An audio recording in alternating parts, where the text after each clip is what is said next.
మీకు సంసార్ 70 సినిమాలు ఉంటుండగా ఆ 70 సినిమాలని చిన్న సినిమాలను పెద్ద సినిమాలను ఆ ఆర్డర్లో కాకుండా ఇది all of the sudden cinema చూడటానికి కారణం ఏమిటి?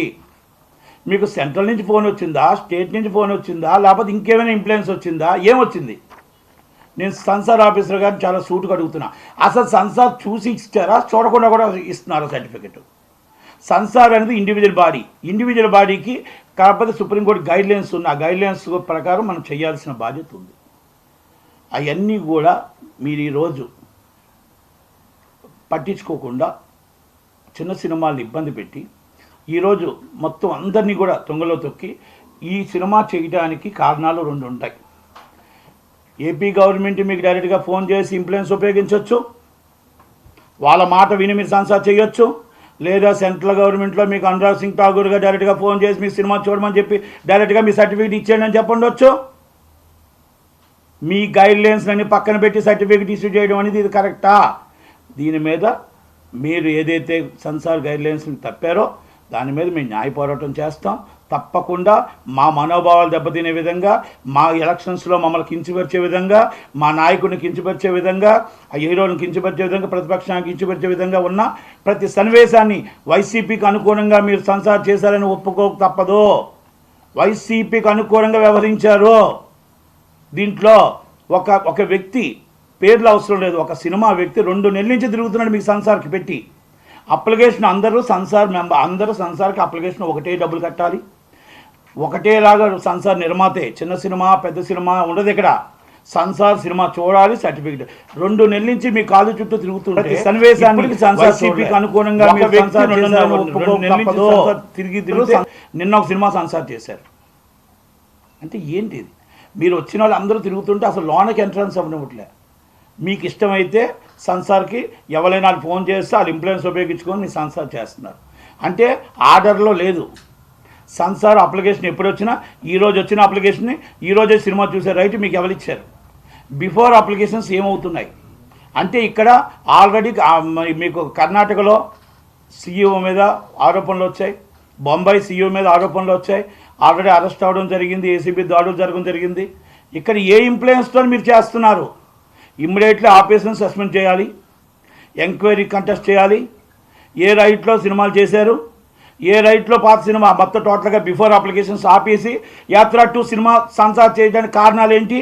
అందరినీ కూడా మొత్తం టోటల్గా రాని ఆఫీస్కి ఎవరిని రానివ్వకుండా, ఆఫీస్కి అసలు వితౌట్ ఇన్ఫర్మేషన్ ఇవ్వకుండా, ఆ అప్లికేషన్స్ ఆర్డర్లో చూడకుండా సినిమా చేయడానికి ఆఫీసర్కి ఏం రైట్ ఉంది? కనుక ఆమె మీద ఇమ్మీడియట్లీ ఎంక్వైరీ కంటెస్ట్ చేసి ఆమెను ఇమ్మీడియట్లీ సస్పెండ్ చేసి ఈ సర్టిఫికేట్ని immediately central board censor chairperson ఆపాలి, చైర్మన్ గారు సెన్సార్ ఆపాలి, ఎట్టి పరిస్థితుల్లో సెన్సార్ ఆపాలి. మేము ఎందుకంటే సెన్సార్ ఆపమని కూడా మళ్ళీ 23 దగ్గర లెటర్ రాసాం. ఈ సెన్సార్ అయిపోయింది, ఈ సెన్సార్ సర్టిఫికేట్ని ఆపండి. ఎందుకంటే ఆల్రెడీ ఇష్యూస్ జరిగాయి, ఆల్రెడీ మా మీద మనోభావాలు దెబ్బతిన్నట్టు ఆ ట్రైలర్లో ఉంది. కనుక సెన్సార్ చూడకుండా, సినిమా చూడకుండా కరెక్ట్గా సెన్సార్ చేశారు. ఇది మేము కరెక్ట్గా చెప్తున్నాం. ఎలక్షన్స్కి ఒక పార్టీకి ప్రయోజనం కలిగే విధంగా సపోర్ట్ చేస్తున్నారు. రాజకీయ పార్టీలు అన్నాక ఆ రాజకీయ పార్టీలకి ఒక్కొక్కటి ఒక విధానం ఉంటుంది. ఆ విధానంలో ప్రతిపక్ష పార్టీ ఒక విధంగా చెప్పుకుంటుంది, అధికార పక్షం ఒక విధానంగా చెప్పుకుంటుంది. చెప్పుకోవడంలో, సినిమాలు తీయడంలో మేము తప్పని చెప్పట్లా. సినిమా తీయండి, మీరు ఏమైనా చేయండి. సోషల్ మీడియాలో మీరు ఒక వ్యక్తిని మన సీఎం గారిని తిట్టారని, లేకపోతే సీఎం గారిని అనరాని మాట అన్నారని మరి కేసులు పెడుతున్న సిఐడి వాళ్ళ మాటలేంటి, పోలీసు వాళ్ళ మాటలేంటి? ఎందుకు పెడుతున్నారు? మీరు అసభ్యకరంగా మాట్లాడారని, మీరు సీఎం గారిని కించపరిచారని, మీరు లేకపోతే గవర్నమెంట్ని కించపరిచారని, మీరు సోషల్ మీడియాలో మాట్లాడారని, మీరు ప్రెస్ మీట్లో పెట్టి మీరు పలానా వ్యక్తిని మాట్లాడుతున్నారని కేసులు పెడుతున్నారే. మీరు ఒక సినిమా అంటే సినిమా 2 గంటల సినిమా తీసి అడ్డమాన తిట్లో అసభ్యకరంగా మా నాయకులు తిడుతూ ఉంటే మరి ఏమనాలి? దానికి సెన్సార్ సర్టిఫికేట్ ఇస్తూ ఉంటే, సెన్సార్ సర్టిఫికేట్ అంటే ఇండివిజువల్ బాడీ, ఆ సెన్సార్ సర్టిఫికేట్ ఇవ్వడం అనేది ఎంత దాకా కరెక్ట్?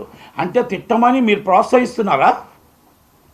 అంటే ఇలాంటి మనుషులు పెట్టి తిట్టమని ప్రోత్సహిస్తూ ప్రతిపక్షాన్ని అనగదొక్కడానికి మీరు సపోర్ట్ చేస్తున్నారా వైసీపీకి అని అడుగుతున్నా. ఈ ఆఫీసర్ని ఇమ్మీడియట్లీ సస్పెండ్ చేయాలి, ఎంక్వైరీ కండక్ట్ చేయాలి, సెన్సార్ సర్టిఫికేట్ ఆపాలి. ఒకవేళ మేము ఆల్రెడీ మండే దాకా చూస్తాం. మండే దాకా కాకపోతే న్యాయ పోరాటం చేయడానికి మేము సిద్ధంగానే ఉన్నాం. న్యాయ పోరాటం చేస్తాం. ఎందుకంటే ప్రతిపక్షాన్ని అణగదొక్కే ఏ పనైనా సరే న్యాయాన్ని ఆశ్రయిస్తాం. చట్టం ఏం చెప్తే, చట్టం న్యాయం ఏం చెప్తే అది వినడానికి మేము సిద్ధంగానే ఉన్నాం. కాకపోతే ఏంటంటే యాత్ర 2లో మేము క్లియర్ కట్గా చెప్పాం, మీరు వితౌట్ ఇంటిమేషన్ డేట్ 8వ తారీఖు ఎలాగేశారు, వితౌట్ పర్మిషన్ మీరు ఎలాగిచ్చారు, పర్మిషన్ ఎలాగిచ్చారు 8వ తారీఖున సోషల్ మీడియాలో చక్కర్లు కొడుతుంది. ఇవన్నీ కూడా సెన్సార్ ఆఫీసర్ ప్రోద్బలంతోనే, సెన్సార్ ఆఫీసర్ ఆదేశాలతోనే, ఆమె ఇన్ఫ్లుయెన్స్తోనే జరిగింది. ఇది వాస్తవం. ఇవన్నీ కూడా నేను ఒక్కటే చెప్తున్నా, నేను మాట్లాడిన తప్పు అయితే నా మీద పర్మిషన్ వేసుకోమనండి.